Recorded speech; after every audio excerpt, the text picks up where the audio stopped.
Oliver's home.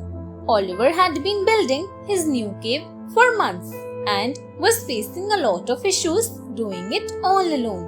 One morning, as he attempted to lift a huge rock, another dinosaur, Max, was passing by, and he immediately gave Oliver a hand.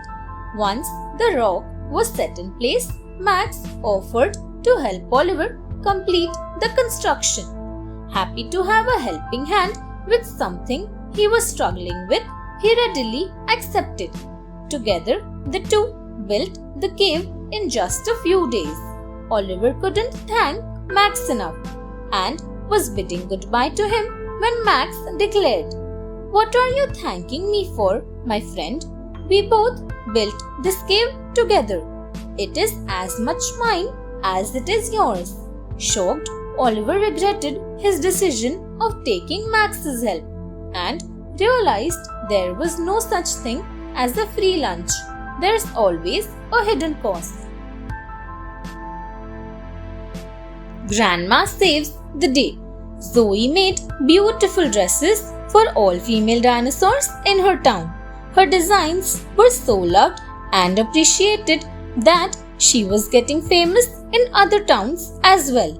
Other designers in these different towns didn't like the fact that Zoe was garnering so much attention and appreciation and decided to meet her together. They said, "We want you to work like us and not make any new designs. You are taking our clients away. Stay limited to your town only." Upset at the other designer's words, Zoe went to her grandmother and cried, "Grandma, I want to close my shop. I don't want to upset all these dinosaurs." Grandmother turned to Zoe and said, "Sweetheart, you can't make an omelette without breaking a few eggs. On your journey to success, you are bound to upset a few. But you have to focus on your goals and keep moving ahead." Learning something new. Toby always wanted to be a part of the school band, but for that he needed to know how to play at least one musical instrument. Finally, Grandpa was teaching Toby how to play the flute, and he was excited. For a week straight, Toby took flute classes from Grandpa. They'd practice before and after school, and after the week was over, Toby auditioned for the school band. When the results came out, Toby wasn't selected. Disappointed, he went to Grandpa and said, "You didn't teach me well. I wasn't selected in the band." Grandpa stroked Toby's head, handed him the flute, and said, "You have to practice a skill a lot to become good at it. It doesn't happen in a week. So, my son, work harder and you'll be selected the next time." Inspired, Toby apologized and practiced hard to be in the band.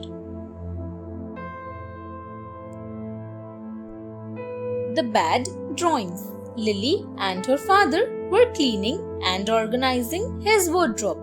While clearing out a drawer, Lily came across old sheets of paper with drawings on them. Lily noticed that the drawings were not very good. Lines weren't straight and the coloring was all wrong. She laughed a little at how bad the drawing was and was about to crumple the paper when Father Dinosaur suddenly stopped her. Surprised at the sudden movement, she asked, "What's wrong? Don't you want me to throw these?" Her father gave her a wide smile and said, "Never." Puzzled, Lily questioned, "These drawings are terrible. Why would you still keep them, Father?" The Father Dinosaur squeezed Lily's chubby cheeks and said, "Because you drew them, silly. They may seem trash to you, but are precious to me. Different people have different ideas about what's valuable." Thanks for watching.